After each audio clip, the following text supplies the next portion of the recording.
Hello. तर आज आपण पाहणार आहोत एक शिपी तिसरा मसाला कसा बनवायचा.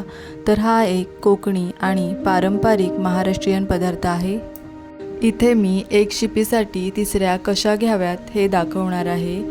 यासाठी एक शिंपली घेऊन सुरीने ती ओपन करून घेतली आणि त्याच्या एका साईडचं मांस एका शिंपीमध्ये ट्रान्सफर करून घेतलं. या शिंपल्या शिजवून न घेता मसाल्यासाठी अशा प्रकारे वापरल्या तर त्याची टेस्ट आणखीन वाढते.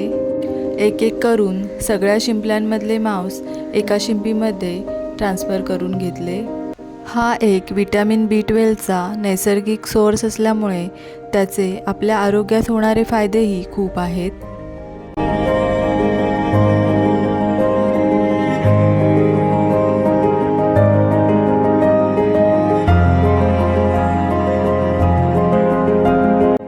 इथे मी एका भांड्यात तेल गरम करून घेऊन त्यात लसूण टाकली.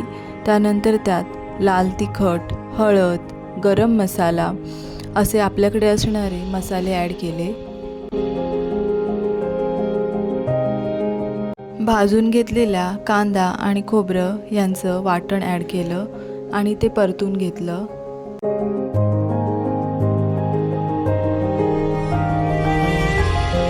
वाटण 2 मिनटं चांगले शिजवून घेतल्यानंतर त्यामध्ये साफ केलेले शिंपले टाकले.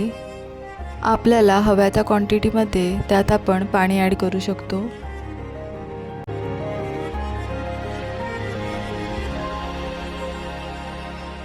चवीनुसार मीठ ॲड केलं. शिंपले 10 मिनटं मंद आचेवर चांगले शिजवून घेतले.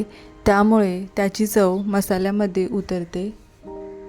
मसाल्याला थोडा आंबटपणा येण्यासाठी मी इथे कच्च्या कैरीचे काप टाकले आहेत.